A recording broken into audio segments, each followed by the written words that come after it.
Welcome back. We're now going to go over the Chapter 11 hair removal in the Standard Aesthetics book. The learning objectives for this chapter is to explain the importance of hair removal, describe the structure of hair, explain the hair growth cycle, identify the causes of excessive hair growth, compare temporary and permanent hair removal and reduction methods, explain when to use hard and soft wax methods of hair removal, provide a thorough client consultation for hair removal services, list items needed in a wax treatment room, and demonstrate waxing head to toe with soft and hard waxes.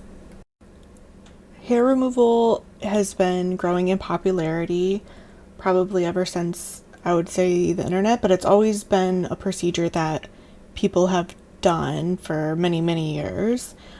And there's different methods from like waxing and tweezing, and there's more advanced techniques that require more specialized training like electrolysis, laser, IPL, and face and body hair has just become more popular as evolving technology has made it easier to perform and more effective with longer term results for both men and for women for aesthetics purposes and also for even sports purposes.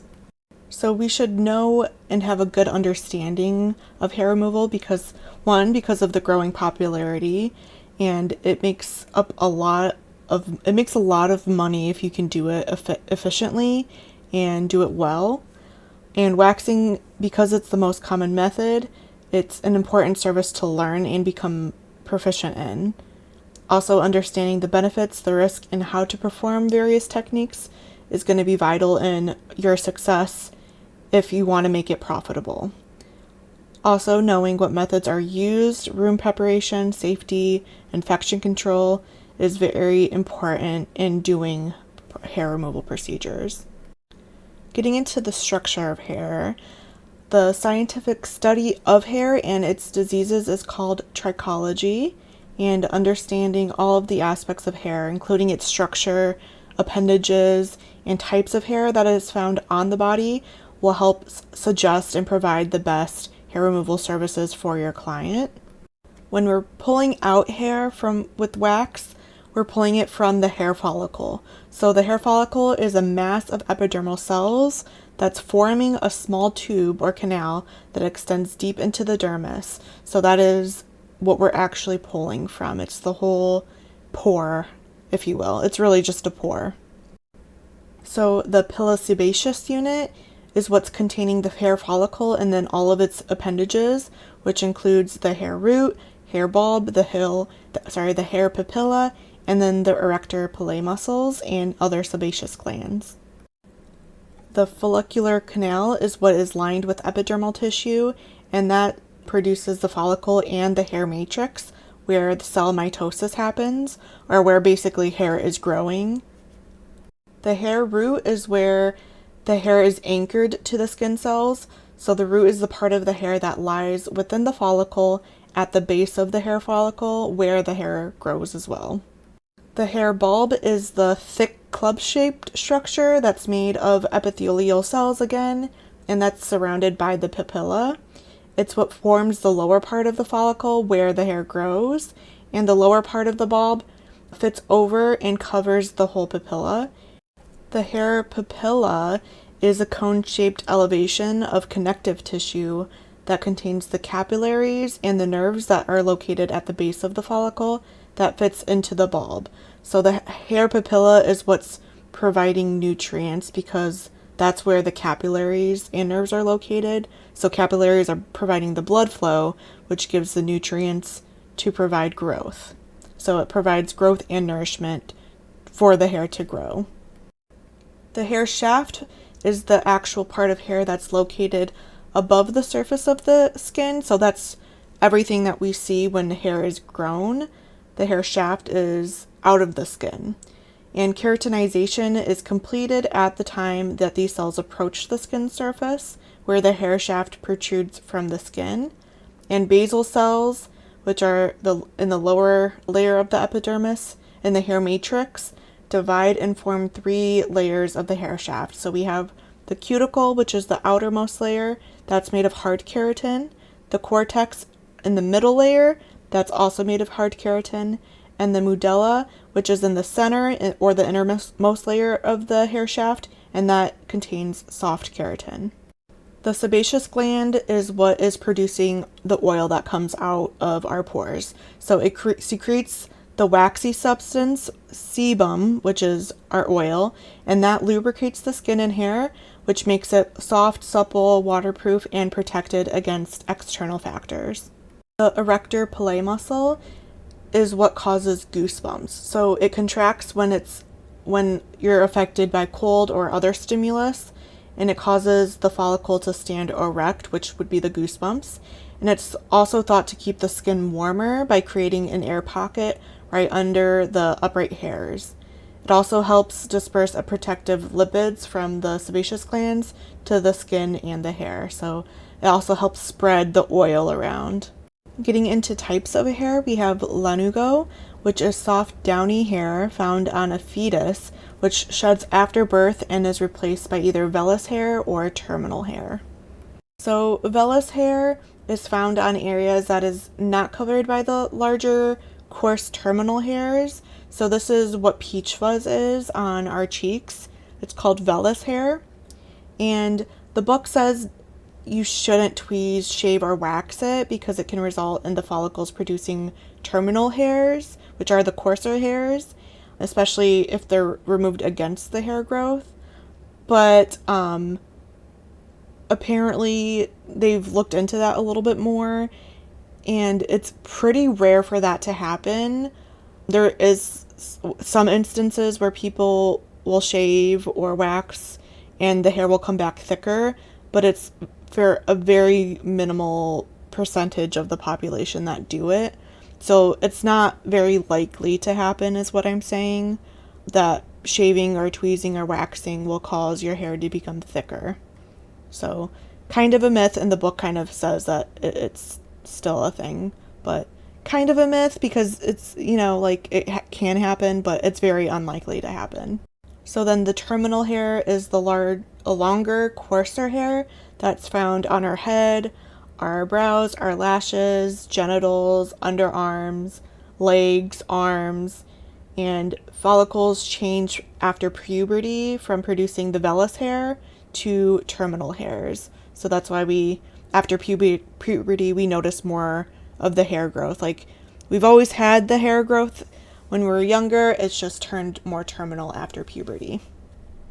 Question number 1 is, what are hair papillae necessary for? Now, getting into the hair growth cycle, cycles are determined and affected by many different factors. It can be our age, genetics, hormones, health, and then also prescriptions can affect the hair growth cycle. There are 3 phases in the hair growth cycle. So we have anagen, catagen, and telogen. The anagen phase is when the new hair is produced. During this phase, new cells are forming hair in root sheaths while the older part or the older hair is being pushed upward. At full length, the hair can remain there for weeks or years depending on the location of the body. So scalp hair, for example, will remain in anagen phase for multiple years, where eyelashes have a shorter anagen phase, so they fall out a little bit quicker. And the length of the anagen phase is determining the length of the hair. So because of this is the growing cycle, the anagen phase is where the hair is actually growing. That's the phase that determines how long the hair will be.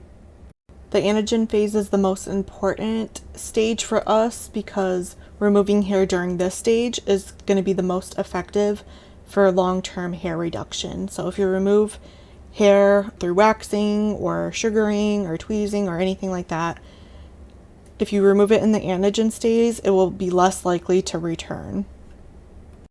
The next stage is the catagen phase, and this is what's also known as the transition stage. So this is when mitosis is no longer happening. So the cells are no longer duplicating, the hair is no longer growing, and the hair is detaching itself from the dermal papilla, where the hair is getting the nourishment from, and the follicle degenerates and collapses. The catagen phase is also when the hair is losing its inner root sheath and becomes drier, and it is the shortest part of the hair growth cycle. The final phase of the hair growth cycle is the telogen phase. So this is the final resting stage. The club hair is moving up the follicle and it's also ready to shed, and hair is going to be at its full size and length, and it's erect in the follicle. So it's standing up in the follicle, and the hair is showing above the skin's surface at this stage. At this stage, the hair bulb is not active, and during the telogen phase, the hair is released and it's only attached by epidermal cells. So hair may sit in the follicle until it's pushed out by a new anagen hair, or it falls out, or you brush your hair and it kind of comes out that way. So hair growth is determined by our genetics and our ethnicity, but also our health and hormonal influences. So it's important to recognize the differences in when assessing your clients for hair removal services. So something you may see when you're doing hair removal services is called hypertrichosis. Hypertrichosis is excessive growth of terminal hair in areas of the body that normally only grow the vellus hair, so that peach fuzz. And it's not necessarily in the adult male hair growth patterns, it can be anywhere. Hypertrichosis is genetically and ethnically inherited, and it can also occur due to natural life occurrences, so certain medical procedures and treatments or reactions to certain medications. And hypertrichosis is not stimulated by male androgens, and it can be treated aesthetically.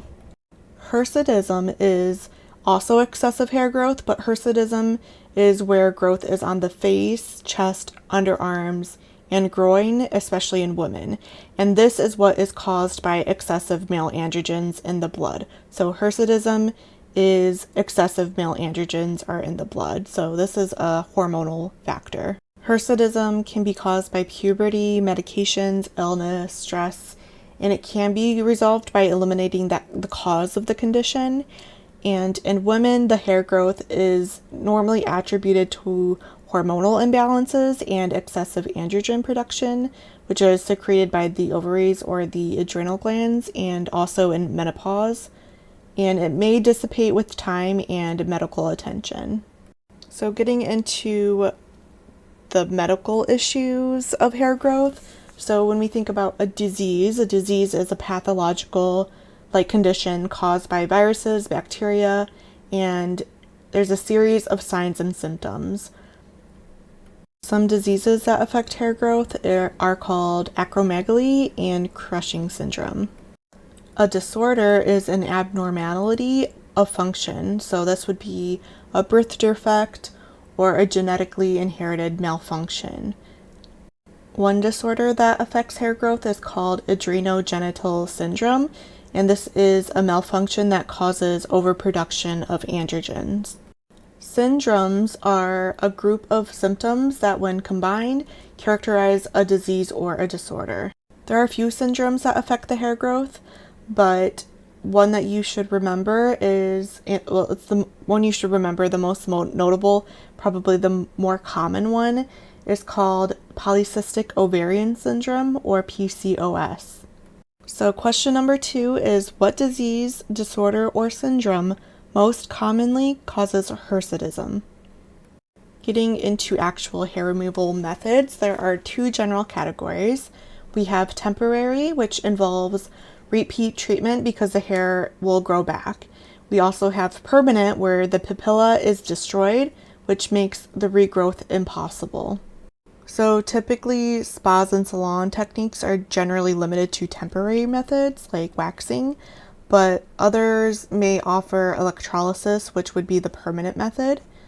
Also, some states allow laser and IPL removal methods that offer permanent reduction, not permanent method, but reduction.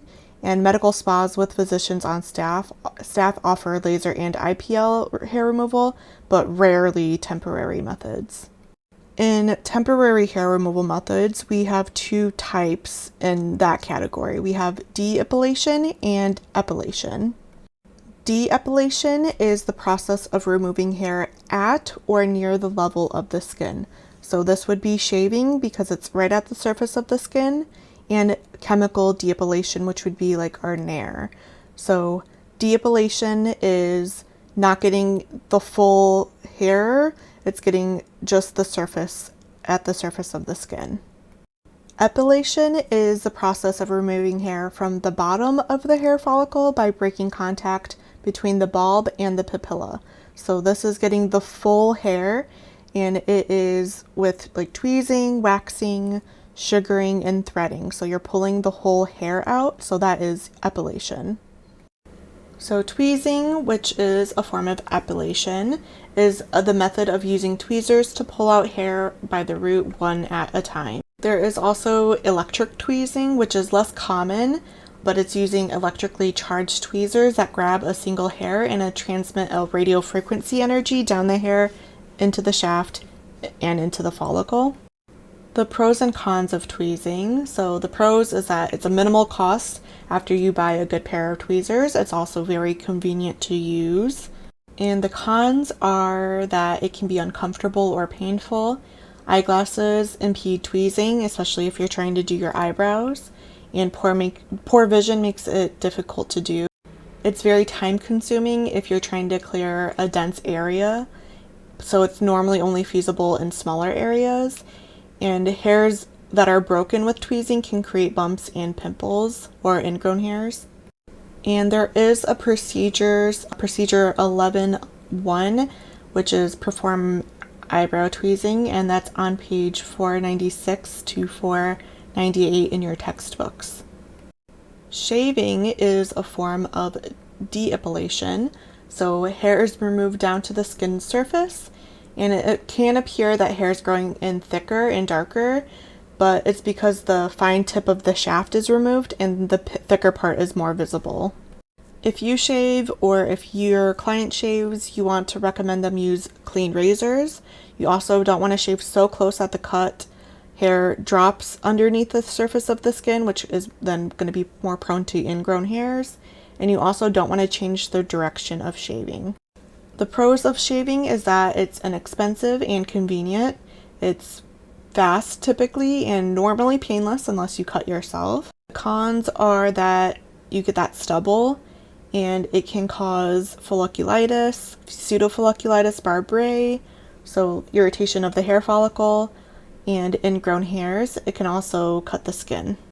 A chemical depilatory is a chemical substance that spreads on the skin to dissolve the hair at the surface of the skin and just below the stratum corneum.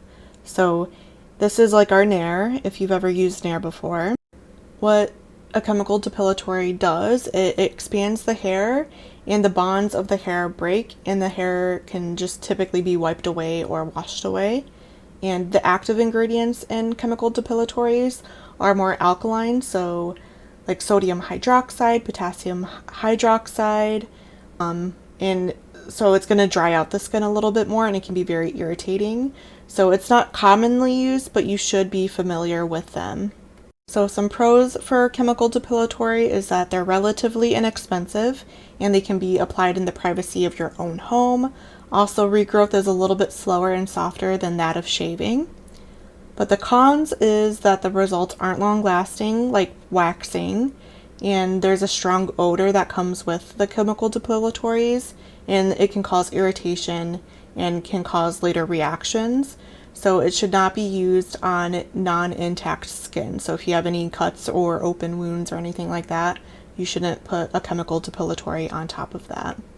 Threading is an ancient method of epilation that began in the Middle East, and it's rapidly spreading throughout the Western world. It's also known as banding. It works by using a cotton thread that's looped and twisted in the middle, then quickly and selectively guided along the surface of the skin, and it snags the unwanted hair in that twisted portion of the thread and epilates them, so it takes them out. And it's effective to mass rapid tweezing, so it's basically like tweezing very quickly.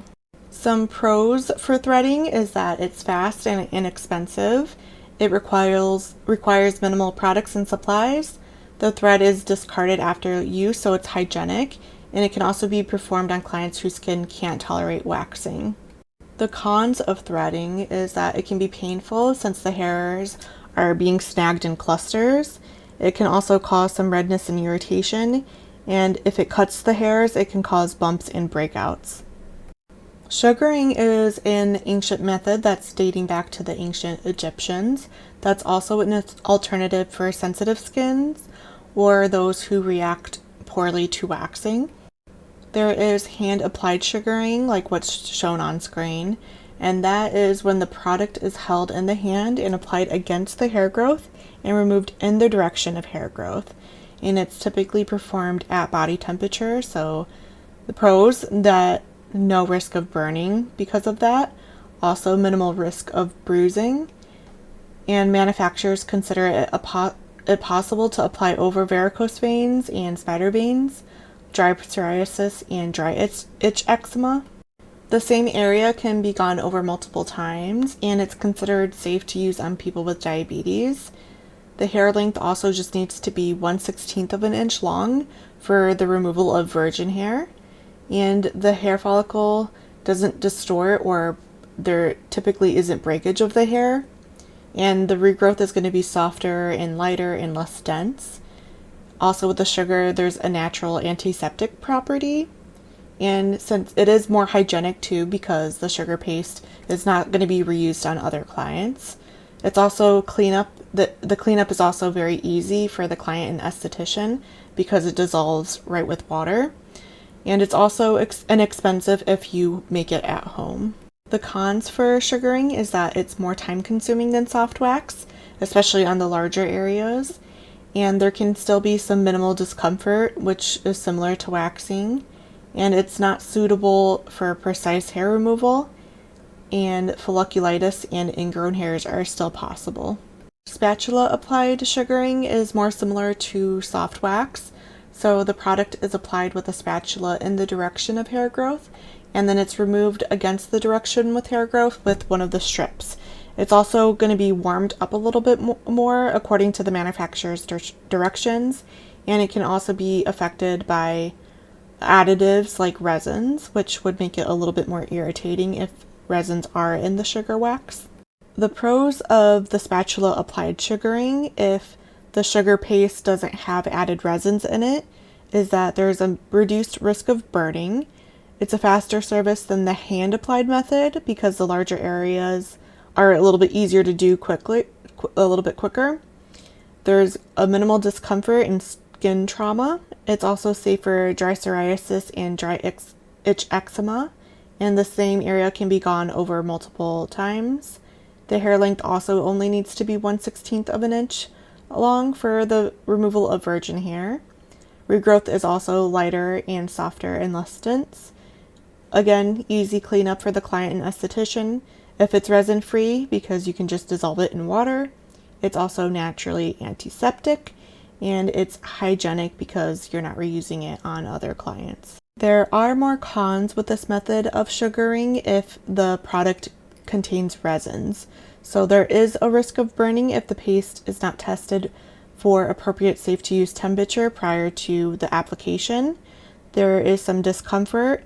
Folliculitis and ingrown hairs are possible, and there's also a possible distortion of the hair follicle.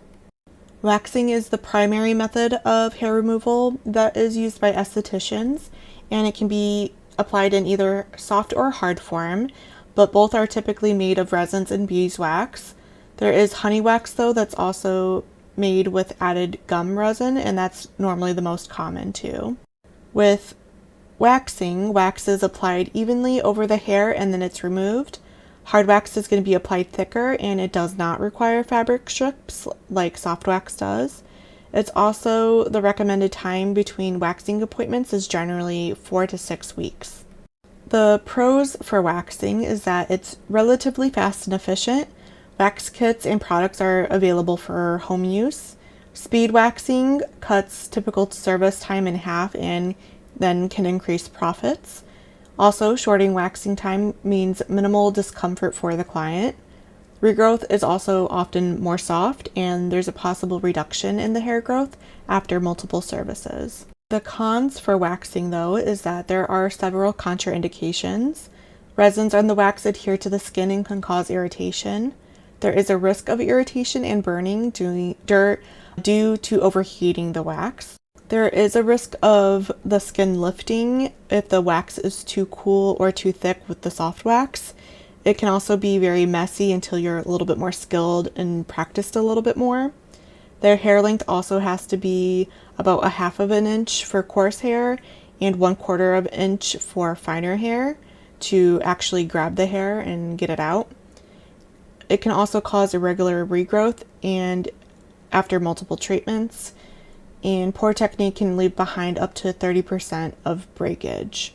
Electrolysis is practiced by only professional, certified, and licensed electrologists in the field of electrology.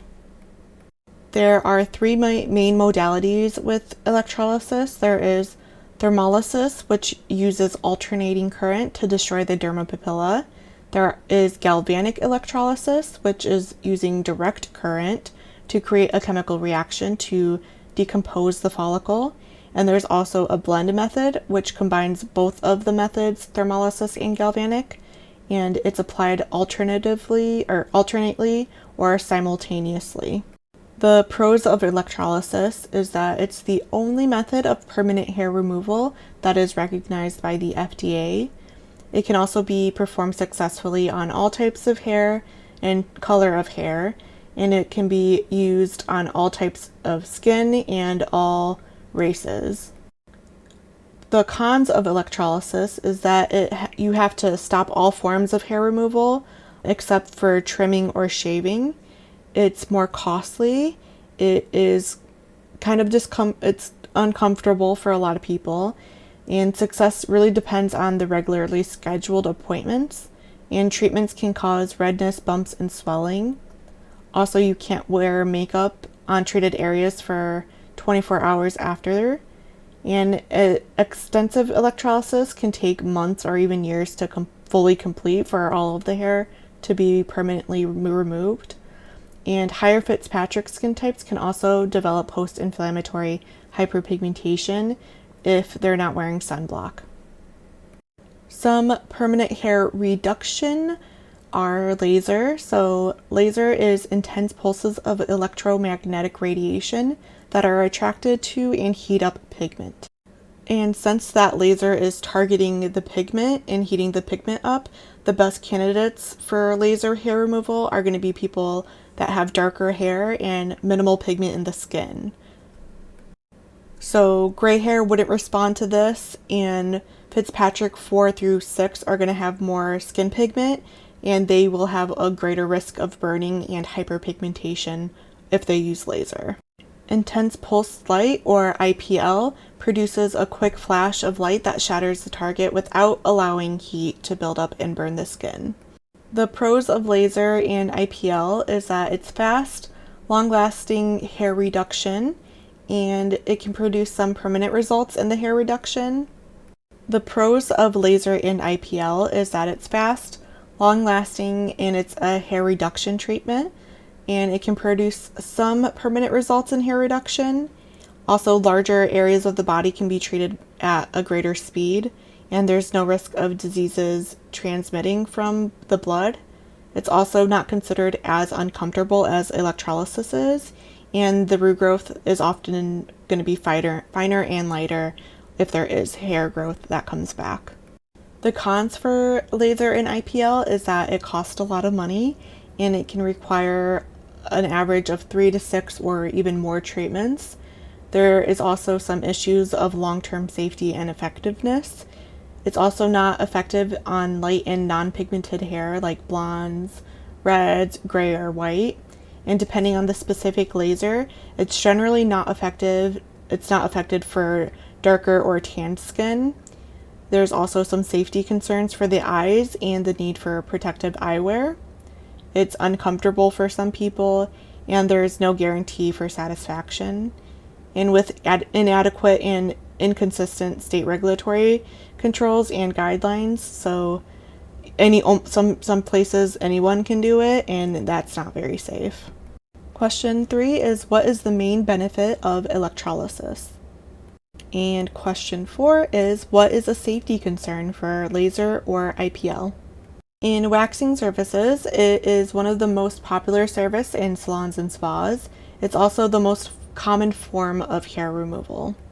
And with hard wax, no strip's going to be used for the removal of the wax, and generally it's going to be used on smaller areas of the body or areas that are a little bit more coarser hair.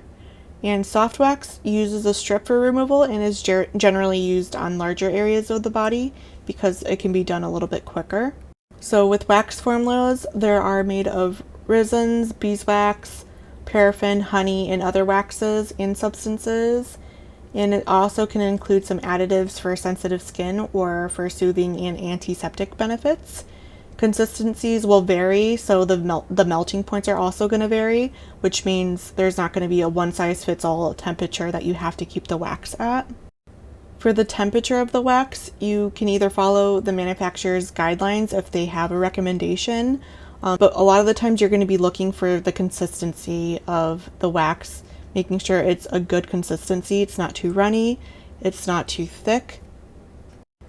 Overheating the wax can cause injury, so you want to make sure that it's not too hot. Regrowth is softer and there's no stubbly feeling that you get from shaving, and generally it takes 6 to 8 weeks to regrow. It's also important to note that you need to wear gloves for all waxing services because there is risk of bleeding. Some hard wax essentials. It is available in blocks, disc, pellets, or beads. Generally, the harder the wax, the more heat it needs to melt it. And also, it's based on a resin that's called rosin, and it's also combined with beeswax and other types of waxes to modify the melting point and to provide the strength of the wax. It's also gentle enough to use on the face, and it's strong enough to use on coarser hair and in areas where the growth converges in multiple directions, like the underarms. To prepare the skin prior to waxing, you have to cleanse and prepare the skin and remove any makeup on the treated areas. For larger areas, a spray cleanser or a general antiseptic product is faster and more economical. And generally, it requires a pre-wax oil to protect the skin. I normally prefer using dusting powder. With the technique for soft wax, it's applied with an applicator at a 45-degree angle and directly applied to the skin in a thick, wet layer that hardens as it cools. It's first applied against the hair growth and then back in the direction with a figure 8 pattern to ensure each hair is coated. And you want to grip the wax at one end and pull while it's still tacky. It can also be removed in the direction of hair growth, and it's especially effective in where the hair grows in multiple directions or on a thin, fragile skin. And it can be applied into the area for a second time or even a third time during the service. I will also say with hard wax, it's very forgiving because you can apply it where the hair is growing in multiple directions. I personally find that I like to apply with the direction of hair growth at first and then do a cleanup strip in the opposite direction of hair growth. I find that it gets a little bit more out that way. With post-treatment care, you can use a post-treatment oil to remove any pieces of wax. Although I think you can just grab the remaining residue of wax with the strip that you pulled off of if you use the shiny side. And you can provide a soothing aftercare product like something that has chamomile, tea tree oil, or aloe vera. Some hard wax things that we want to do is follow the manufacturer's recommendations for heating the wax, stir regularly, and refresh the pellets or beads if necessary. Test the wax prior to use on the client. Apply a wax in a figure 8 movement, under and against and then over with a hair growth. Apply the wax with clean borders to avoid leaving wax behind after the removal pull. Apply wax to the thickness of a nickel with no visible hair beneath it. Form a slightly thicker tab at the end so you can grip during the removal. discard the used wax, and check for contraindications with the client and obtain a signed release form. Hard wax don'ts is do not overheat the wax or leave the heat on overnight. Do not apply wax to a client without testing the temperature for safety. Do not double dip a spatula. Do not reuse the wax. And do not apply the wax inside the ear canal or the nostrils. Soft wax essentials is that it is one of the most common methods, and it's predominantly made of resins that adhere to the skin. A professional soft wax has a lower melting point and can come in cans, and some come in plastic bottles for single client use with roller heads for application. The consistency is going to be like honey when it's melted, and when it's applied, it runs down and around every hair. It also has to be removed pretty quickly with a strip while it's still warm so it grips onto the strip and not the skin. For pre-treatment, you want to cleanse and prepare the skin. You can use witch hazel or another pre-wax solution. And if you're waxing the face, you can use a thin film of tea tree oil, which would follow then with a dusting of either baby powder or just whatever powder that you have. You can use cornstarch. The technique of soft wax is to test for correct and safe temperature and consistency at first before you use it. And using an applicator, you need to apply a thin coating of wax in the direction of hair growth, using the edge of the applicator at a 45-degree angle across the skin. So very, very thin where it's almost transparent. You should also put a strip over the area pretty quickly and make sure there is a wax-free portion at the pulling end of the strip so you have something to grab onto before you remove it. And you should firmly rub over the strip about 2 or 3 times in the direction of hair growth. So you don't need to sit there rubbing for a minute, but 1 to 2 times kind of firmly, and then place the hand firmly on the skin where you're pulling from, and then use the other hand to grab onto the strip and swiftly pull it in as close and parallel to the skin as possible against the direction of hair growth. And then immediately after the pull, you can apply some gentle pressure to the area. Blending is a technique that is utilizing the wax that has built up on the strip to remove the more obvious hairs while leaving the shorter hairs behind. So this is more common on men's like chest wax or back waxes, where you can kind of blend their shoulders in so it doesn't look very, very odd. So there's some blend of the hair from being hairless to a little hairy.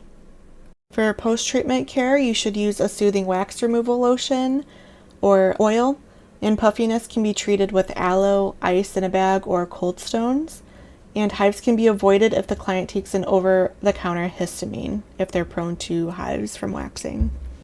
Speed waxing is a quick application of removal of soft wax, and it's more comfortable for the client because it's going to be faster, and it saves time and leads to more revenue, and it also ensures a more satisfied client.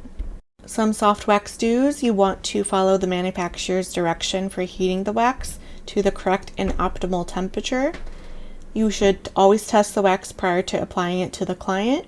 Check for contraindications. Obtained a signed release form. Wear gloves. Apply the wax in the direction of hair growth, and then apply the wax very thinly to prevent injury. Also remove the wax strip against the direction of hair growth. Soft wax don'ts is do not provide service without a consultation and obtaining a signed release. Do not apply the wax without testing the wax first for temperature. Do not apply the wax too thick because it can injure the client. Do not double dip the spatula. Do not let the soft wax cool before it's pulled because that can cause bruising or lifting of the skin. Do not go over the waxed area a second time in the same service because that can burn, lift, or damage the skin. Some facts about hard wax is when it's removed in the direction of hair growth, it does not distort the follicles.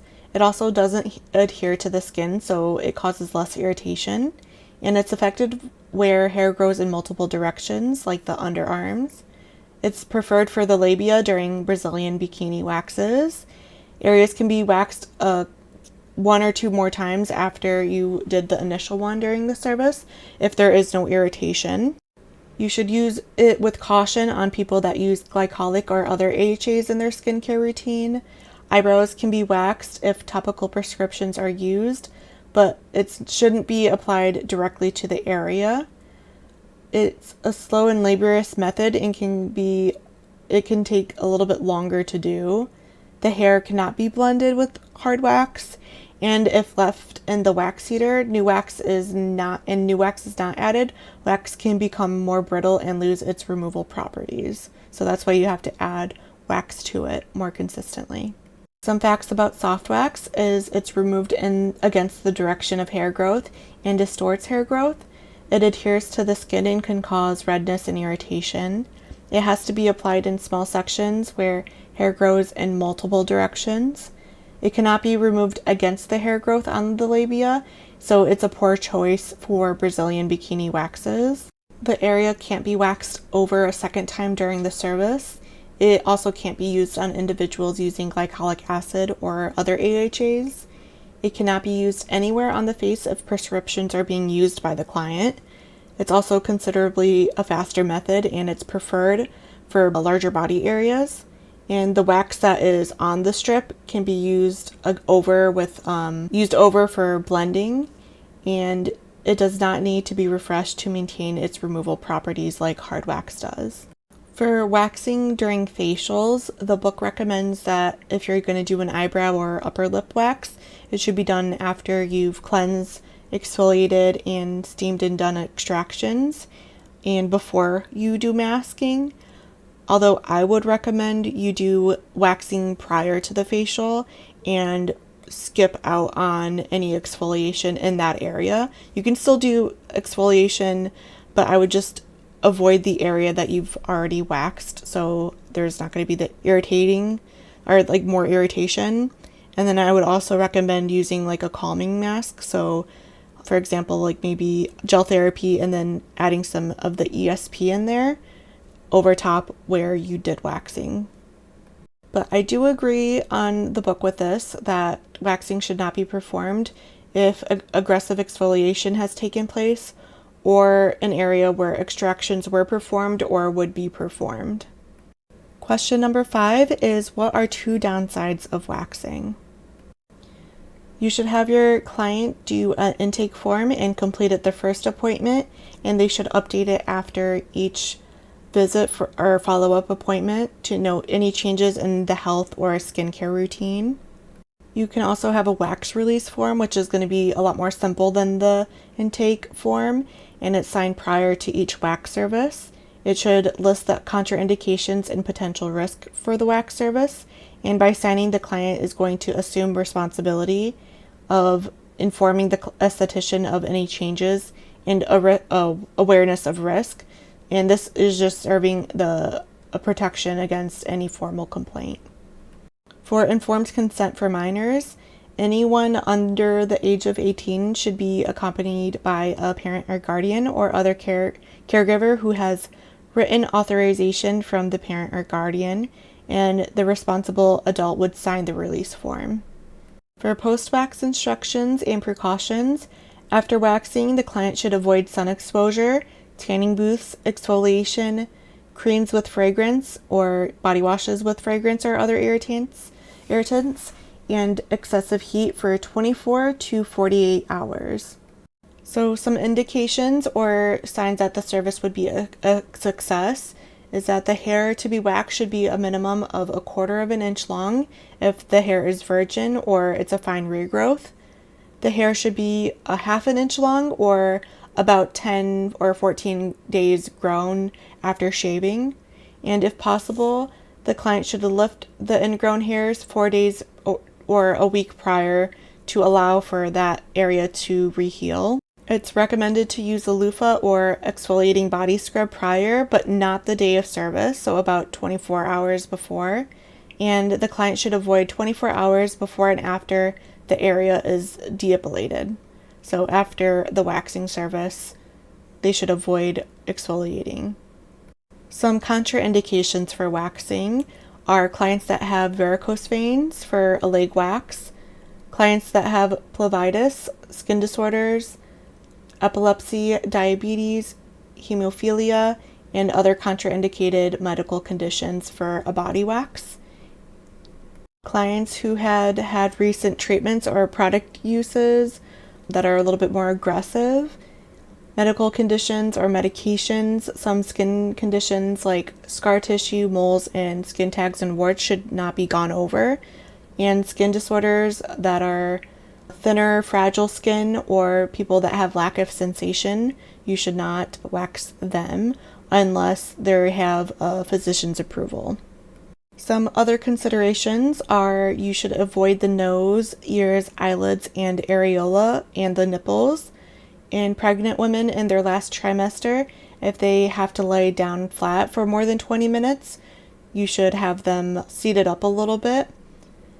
You should check for product allergies, and contraindicated products and treatments should be stopped 1 month to 6 weeks prior to waxing or according to their physician's recommendations. So, male to female gender reassignment is of professional interest to estheticians because a lot of stuff to wax potentially, and their professional services and hair removal are often called for. And there are some stages for a patient to go through to complete a gender reassignment from male to female. So they need some emotional and psychological counseling. So a lot of them may be advised to dress as a woman, and they may seek services to feel more feminine in women clothing. There is also hormone replacement therapy, or HRT, which the patient often undergoes, also laser treatment or electrolysis to the face and other body areas where the hair growth is more thicker or coarser. In the waxing room, their equipment should be very, very clean. The temperature should be more warm, and it should be comfortable. In best case scenario, there would be a sink as well. The furniture should be ergonomically designed so the esthetician and client are both comfortable, and some furniture could be an adjustable waxing table, so a table that is like the electrical lift table. A stool may be necessary to help the client onto the table or off the table. A multi-tiered rolling cart is helpful to keep all your products and supplies. Having an assortment of covered containers for applicators, cotton and gauze squares, covered holding tray for a disinfecting solution, covered container to store any of the clean and disinfected items. There should always be a covered waste container, and any assortments of towels and linens that you may need for your waxing services. Some wax treatment essentials, having wax heaters, so one that contains hard wax and one that has soft wax. I normally recommend, if you're going to use a lot of hard wax, getting a really big wax warmer.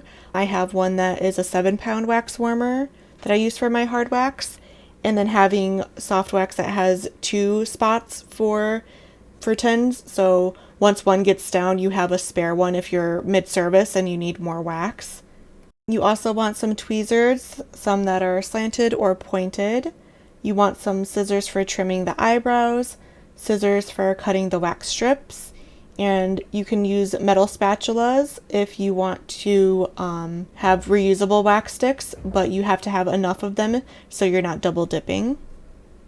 Some single-use items that you would use for waxing include bikini bottoms, cotton rounds, facial tissues, aesthetics wipes, headbands, hair clips or bobby pins to keep the hair out of the way, paper drapes, paper towels, wooden wax applicators, so having a selection of large, medium, or small ones, a treatment table paper roll, gloves that are non-latex, and wax strips for soft wax. So consumables would be the items or the products that we would use. So hand soap, manufacturer's recommended products, so cleansers, makeup removals, antiseptic lotions, witch hazel, tea tree oil, baby powder, numbing or topical anesthetic or anesthetic products, and desensitizing spray. For post-care, you can have some petroleum jelly for removing wax from the eyelashes or other hair, wax removing lotions or oils for the skin, some calming products like aloe vera gel, salicylic acid or salicylic lotion, arnica or azulene, baking soda for a soothing compress solution, eyebrow pencils in assorted colors if you're going to be doing more eyebrow shaping, and sharpeners, and some eyebrow brushes. For hygiene and infection control, you should follow the protocol and maintaining high standards to reduce risk of cross-contamination. You should store applicators, gauze, strips, and cotton supplies in covered containers. Clean tongs can be used to retrieve items after you've started a service. Gloves have to be worn for all of the services and cleaning and processing equipment.